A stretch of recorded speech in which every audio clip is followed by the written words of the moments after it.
finally, last but certainly not least, we have the Jewish Identity Group. So please get ready to share with us your presentation. You can get comfortable at the front while I take us through your topic. If one of you guys can just push the clicker, and that'll take us through to our next slide. So this group focused on a pretty challenging topic as well. The topic was to address ways in which to engage and involve teenagers and young adults towards a more meaningful identification with their Jewishness.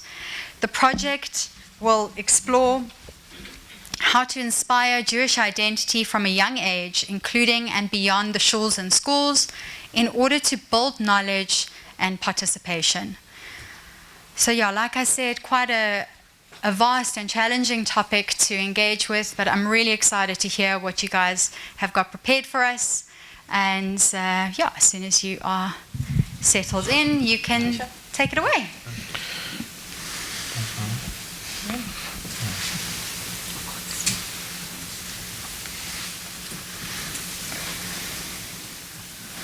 Okay, so you heard it already, but it's worth repeating, I think, because it's quite a complex kind of topic. Our project brief, as you can see, I'll read it off the slides, was to address ways in which to engage and involve teenagers and young adults being key, towards a more meaningful identification with their Jewishness. It was also to explore how to inspire Jewish identity from a young age, including and beyond shuls and schools, in order to build knowledge and participation. So our approach, how did we go about doing this? In our research, we decided to split into two groups. One group would interview key role players in communal organizations, and the other group would survey or interview 20 to 30-year-olds about their Jewish identities. After conducting these interviews and questionnaires, we would work to synthesize our findings by looking for themes and important ideas that cropped up in our data. Bringing this all together would help us to identify the core issues and therefore make recommendations. So how connected do you feel to the Jewish community? According to the Kaplan survey, only 32% of the community felt very connected to Jewish communal life. So the question arises, what about the rest of the Jewish community?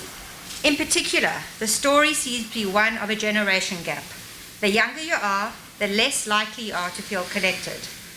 So we decided to investigate. What do young Capetonians between the ages of 20 to 30 say about their connection with the Jewish community and their Jewish identity?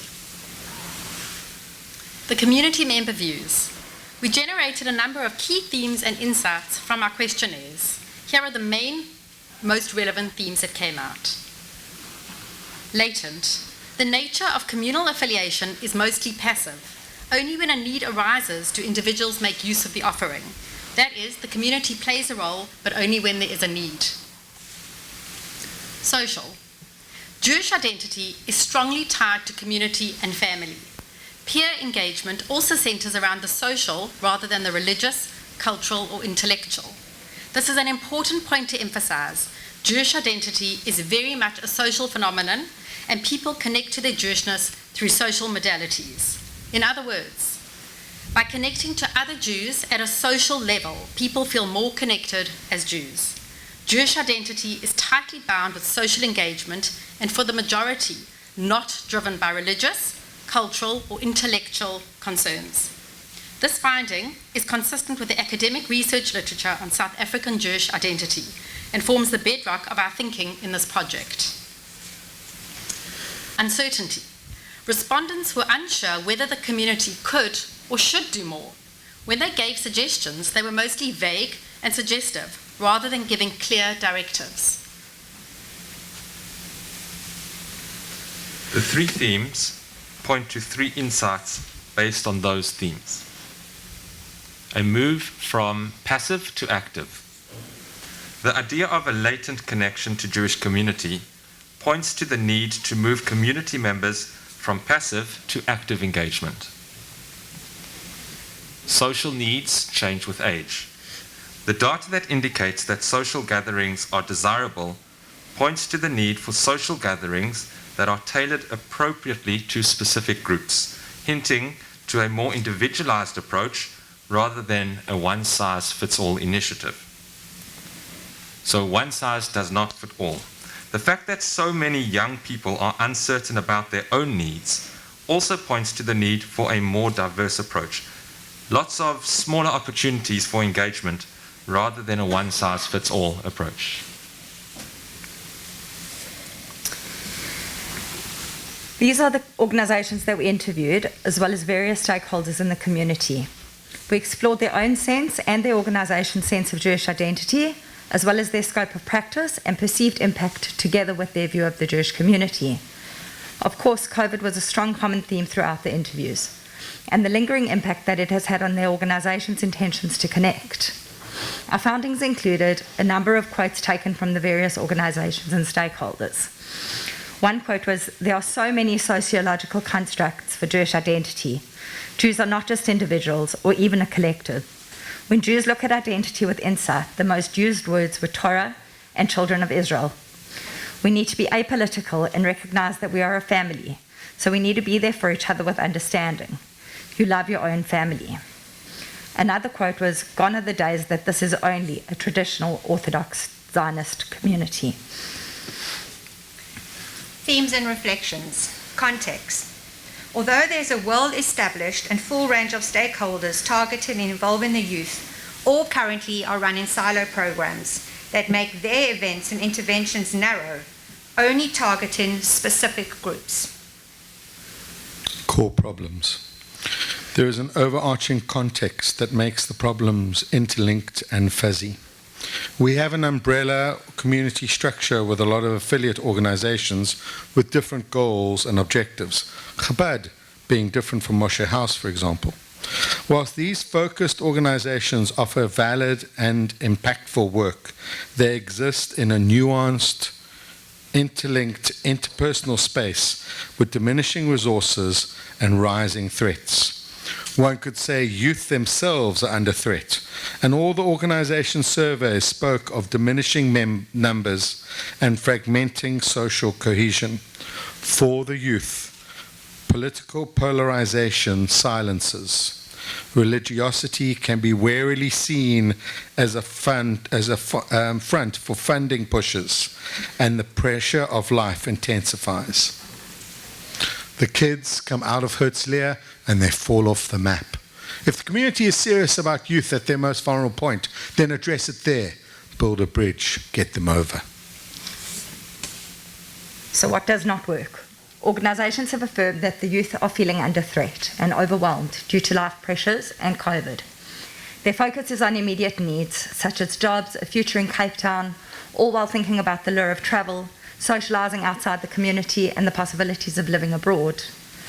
Therefore, the existing methods to encourage youth participation are not as effective. This has had a knock-on effect, where the leadership of the youth organisations feel thinly spread, spending too much time on admin and meetings.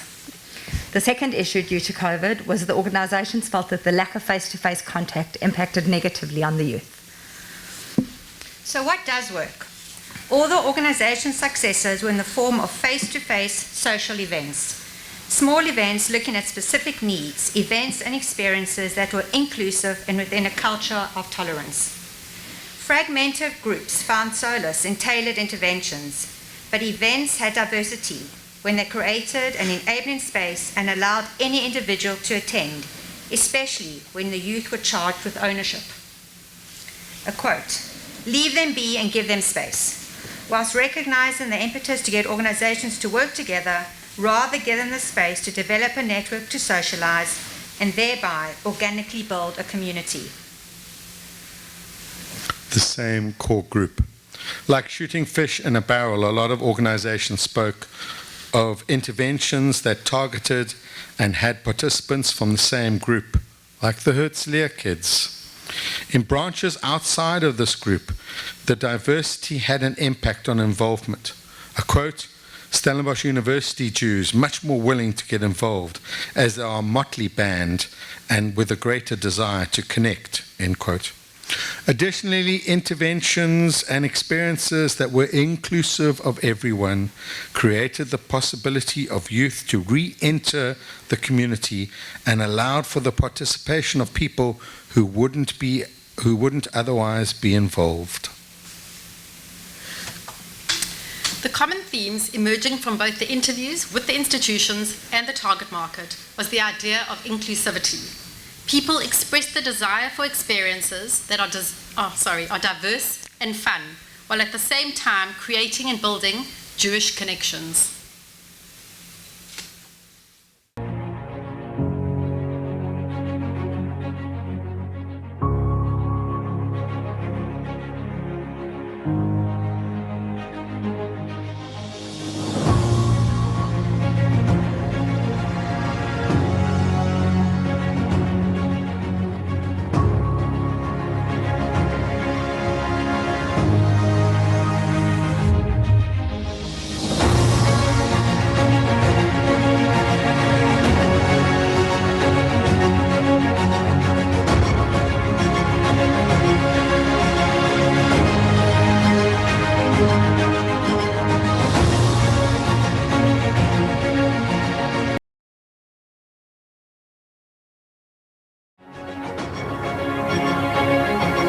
YAD, the Young Adults Division of the UJC, was established in 1996 and collapsed in 2015.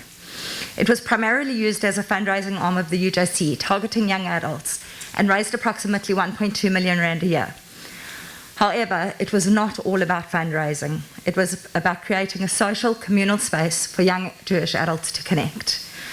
It was decided in 2015 that it was no longer worth having a YAD committee. By shutting down YAD, the relationship between the UJC and young adults was greatly affected, as the social, communal space no longer existed.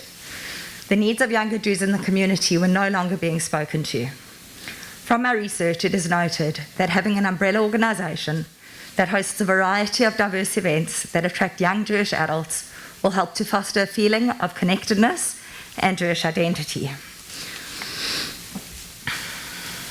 Business breakfasts, girls' nights out, golf days, bingo evenings, milk and honey light events. These are some of the successful annual events that YAD hosted. The target age was 25 to 40. However, our proposal is to adjust the offering and the target market to attract the age group 20 to 30, so that there is a communal Jewish social space where young adults can network and feel as though they are not only part of a community, but also have a sense of Jewish identity. These social events should be diverse and appeal to varied interest. From our findings, Jewish identity is so closely linked to what the youth feel the community are offering them. Okay, our recommendations are to create an age-appropriate committee targeting individuals to just create fun, diverse experiences, bringing youth together. Our recommendation is to create a platform for the youth to feel held and supported by the community, which will in turn strengthen their sense of Jewish identity. We've got a handout.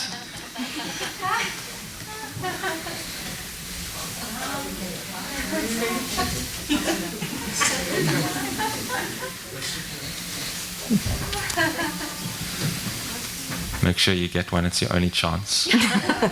Limited edition. Give them some time.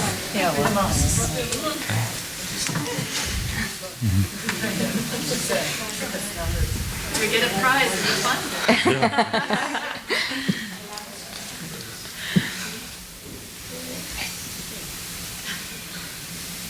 Okay, so our action learning reflections, and I think not only our presentation but our reflections echo what a lot of the other groups found. You know, working in a group process has pros and cons.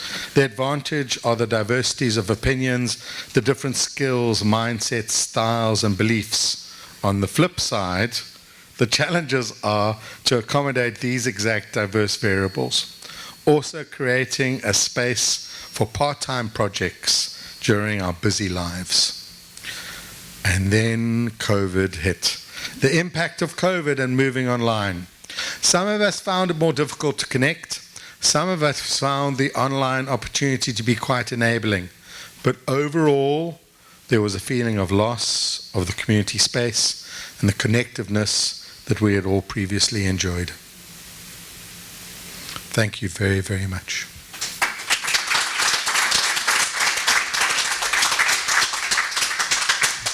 Thank you guys for that phenomenal presentation and for putting all of your thoughts together. I know what you've been through as a group and how you've come together to pull it off and share your insights so aptly.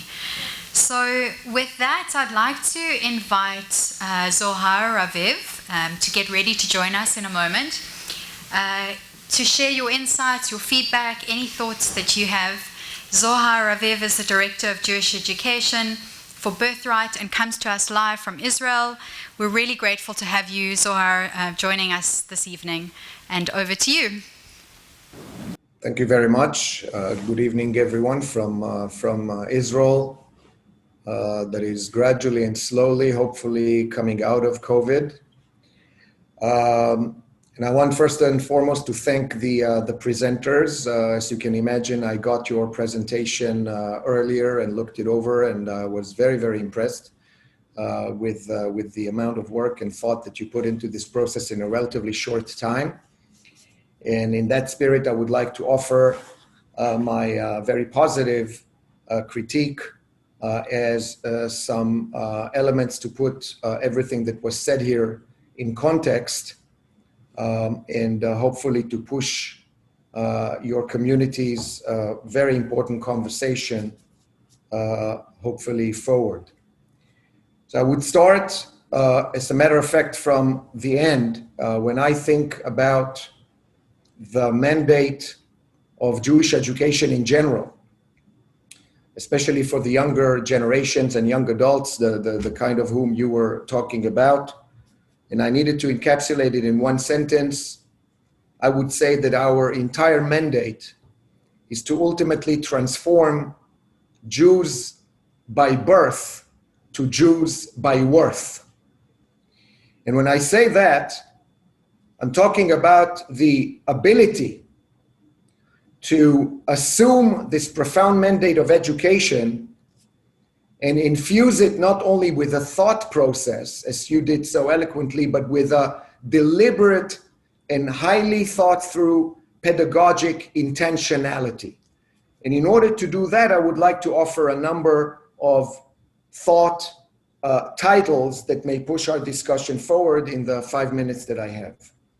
Number one, you wrote that your recommendations, and you even highlighted that word, to create just fun and relevant or meaningful experiences.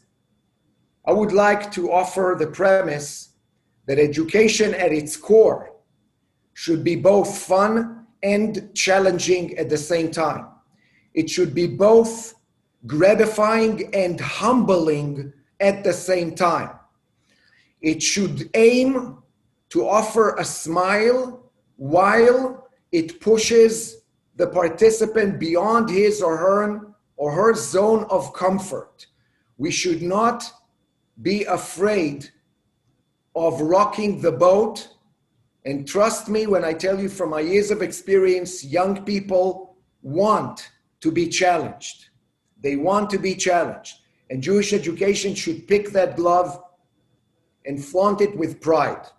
In other words, we should aim not only to create for our young adults and young students safe spaces, but rather we should also balance those with brave spaces. So participants understand that here for them is a platform to truly engage with some meaningful, probing issues in the attempt to infuse meaning into that enigmatic word that is called Jewish. When you talk about fun, another tip is we should take fun very, very seriously. And when I say taking fun seriously, I mean that people understand that Judaism is not only, like you have very eloquently put, it's not only about socializing, it's not only about parties or games or just enjoying yourself in the shallow, albeit important sense of the word, but rather that Judaism and Jewish identity should transform from what is very often the art of oi into the art of joy. And by saying that, I mean that we should focus on a Jewish identity that is based on a rhetoric of opportunity, achievement, and pride, rather than a Jewish identity that is based on the rhetoric of crisis, persecution, anti-Semitism, seclusion, and so on and so forth. We should strive for the formation of a Jewish identity that is based on the inner mechanisms of Jewish living, rather than responsive to external threats to Jewish life. And when I talk about that, I mean, and you put it very eloquently in your presentation, we must build infrastructures where students understand that Judaism is not a subject matter, but it is a way of life. Everything can be seen or experienced from a Jewish vantage point, rather than assigning it a rubric in space and time. We are teaching people not about Judaism as much as we are giving them tools to become Jews. Wherever they go, whenever they are, they will be Jewish. In that respect, the place of information in our pedagogy is a means to a higher end. And that is, information should be used in a manner that ultimately it aims to achieve transformation. Number two, and you already mentioned it very adequately, and it's something that is very much apparent also in the social, religious fabric of this fantastic town of Cape Town, and that is the understanding as part and parcel of your educational philosophy. Unity has always been a value among Jews. Uniformity has never been a value among Jews. In other words, once we strive to create platforms that achieve unity between people without calling or suggesting or hinting that there should be uniformity between them, but rather understanding that diversity and pluralistic thought are the very fuel that has always ignited Jewish life. Once we get rid of that myth, and we really are able to make a very clear distinction between unity as a goal and uniformity as a non-goal, we are set on a course that can be much healthier in allowing people to believe that they belong to the Jewish people, albeit they feel very differently about Jewish issues from their next door neighbor. And last, but definitely not least, you said it very nicely in one of your points, to move them from the passive to the active. And to move from passive to actives means that you need to, again, thoughtfully offer your participants, irrespective of age, a sense of ownership on the educational process. One of my dreams, every time I consult Jewish schools, no matter where, in South Africa, in the United States, in Australia, in Europe, wherever I go, the first thing I look for in a library, in a school, in a Jewish school, I ask them a very simple question. Where is your participants? Where is your students' Talmud? I say, what do you mean? I say, why do you only teach the Babylonian and the Tiberian or the Yerushalmi? You should create in your classroom a student's Talmud, and every year should study alongside the Talmud also the student's Talmud. In other words, when Rachel becomes of age and she starts studying Talmud, for example, she doesn't only study what Rabbi Hananiah said or Rabbi Avua said, but she also studies what Michel said a year before about the same tractate. If you want to create engagement, you need to give authority. We have to understand this. People will not commit themselves to something they don't feel they have their thumbprint on. In other words, my friends, if you want to move from passive to active, you have to transform the very pedagogy of Jewish education from a place where people study in order to remember into a place where people study in order to remember, become members of the community again. And only if we do that, we can hope for a cohort of young Jewish adults who will commit themselves to Jewish life because they feel that it has a sense of worth that is meaningful to their lives, whatever their lives may be, and builds a trajectory that they want to experience in the present and hopefully transmit to their children in the future. My 5 minutes are up. Absolutely powerful, powerful words. If you had a microphone, it would be a good time to drop it. That was amazing. I could listen to you all evening and all week. Would you guys like to respond to that or share any of your thoughts? It's dense, there's lots. I think one thing that, I mean, almost, in fact, all of our presentations have all picked up on the theme of inclusion with the shadow aspect being alienation. And I think the previous group, that lovely thing about Jewish education is rammed down the throat. I think the Kaplan Center, and this is something that we debated as a group, Kaplan Center talks about only 75% of Jewish families sending their kids to Herzliya. So Herzliya isn't the end-all and be-all of Jewish education. And if a lot of those Herzliya kids are coming out having felt that Jewish education was, rammed down their throat, and are feeling alienated, we really need to be creating these tolerant spaces where people can re-engage, because some of the really meaningful conversations that we had were people who were re-engaging with their notion of Judaism. And that's what we need to be encouraging. Meaningful re-engagement as individuals with your own Jewish identity, not one that's necessarily been crafted for you. Absolutely. Thank you for that, Jonathan. Anyone else in the room that would like to share or add feedback or comments? Yeah. Laura. So the recommendation you're making, are you taking that anywhere, or is that just a recommendation in the room? So in the current context, it's very difficult to plan an event. So, But I mean the umbrella organization, right? Like bringing back yeah, so I mean, we all kind of put up our hands and said in a space and time that would be appropriate to bring something like this back, we would all roll up our sleeves and be willing, and not ourselves be the committee, to bring in age-appropriate people to be the committee. They don't want to hear from 40-something-year-olds who think that they know what they want.